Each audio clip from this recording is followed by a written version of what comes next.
एक बेटे को विदा करना मुश्किल होता है शीला। एक पिता अपने बेटे के लिखे पत्र को पढ़ते हुए। बेटे ने लिखा था, बचपन से आज तक इसी घर में बड़ा हुआ। बड़ी खूबसूरत यादें हैं यहाँ की, पर अब लगता है प्रैक्टिकल होकर सोचना होगा।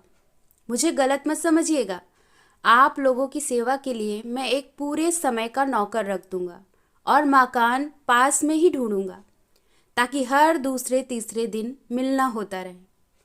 आमने सामने तो ये बात मैं कह भी नहीं पाता। पता नहीं पत्र में भी अपनी बात ठीक से रख पाया कि नहीं। मैं ये इसलिए कह रहा हूँ क्योंकि बढ़ते हुए बच्चों को ज़्यादा खुली जगह की ज़रूरत होती है।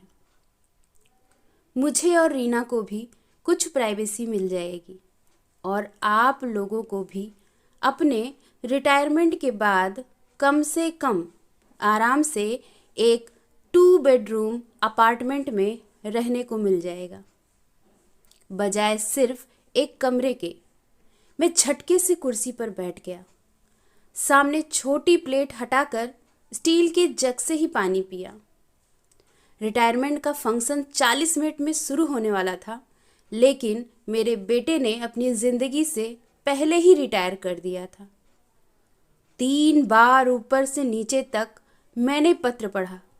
यकीन ही नहीं हुआ कि वो बेटा जो मेरी आंखों का तारा था, जिसे इतने प्यार से मैंने बड़ा किया, जिसको मैं आज तक बुढ़ापे का सहारा मानता था, वही बेटा मुझे बस एक झटके में एक पत्र लिखकर छोड़ के जा रहा था। शीला कमरे के अंदर आई और बोली, देर क्यों कर रहे हो, जाते क्यों नहीं? मैंने कहा, जा तो मोहन रहा है, तुम्हारा बेटा घर छोड़ कर जा रहा है। 40 मिनट बाद मैं अपने पोस्ट ऑफिस में अपने फेयरवेल फंक्शन में बैठा था। एक छोटे से स्टेज, सफ़ेद मेज पोस्ट के ऊपर गेंदे के फूल की माला जो अभी अभी मुझे पहनाई गई थी, पानी की एक बोतल और कुछ तोहफे रखे थे, और एक सर्टिफिकेट रखा था जो मुझे अभी मिलने वाला था। शहर सर्कल के मैनेजर, हम सबके बॉस का भाषण चल रहा था, लेकिन मैं अपने ही ख्यालों में गुम था। सामने बैठे 50-60 कलीग को देख रहा था। असल में मेरी आंखों के सामने कोई और ही चेहरे, लम्हे, मौसम, दिन घूम रहे थे।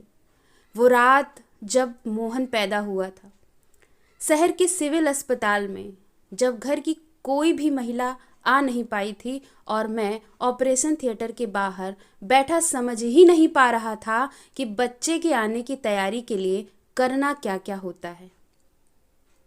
जल्दी जल्दी छोटे छोटे ऊन के मोजे, एक छोटा कम्बल, दूध की बोतल और छोटी छोटी फ्राकें। शीला के लिए गर्म पानी। तब मुझे बेटी का इंतजार था। शीला बेटा चाहती थी।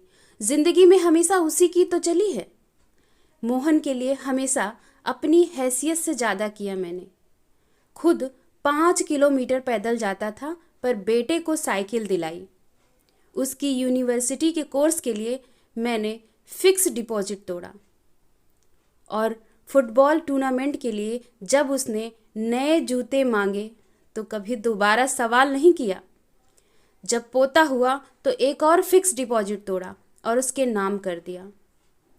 फेयरवेल में भाषण चलते जा रहे थे, लेकिन मुझे तो कोई और ही आवाज़ें सुनाई पड़ रही थी।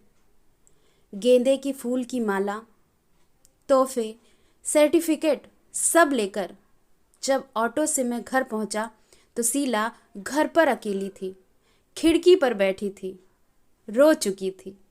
मैंने उसके कंधे पर हाथ रखा और कहा, मैंने कहा था ना, बेटी होनी चाहिए।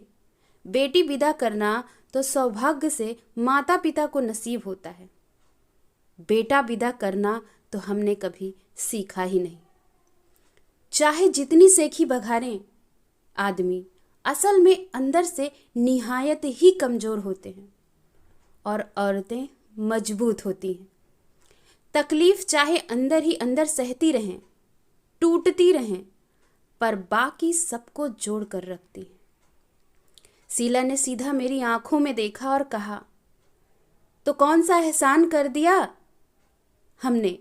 माँ बाप होने का फ़र्ज़ निभाया है बस। जो हमने अपने बेटे के लिए किया है वो हमारे माँ बाप ने हमारे लिए किया था, और वही जो हमारा बेटा है अपने बेटे के लिए करेगा। आखिर यही तो रीत है।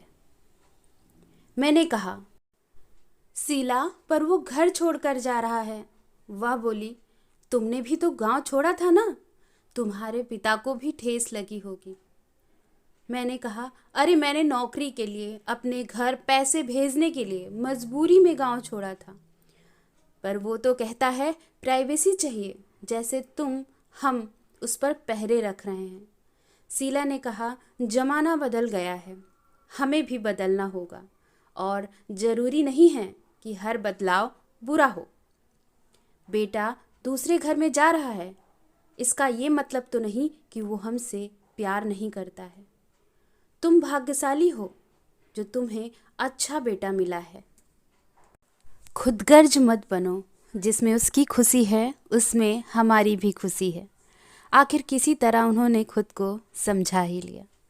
दोस्तों, अगर आपको ये वीडियो अच्छा लगा हो तो वीडियो को लाइक करिएगा और प्लीज़ चैनल को सब्सक्राइब करिएगा। धन्यवाद।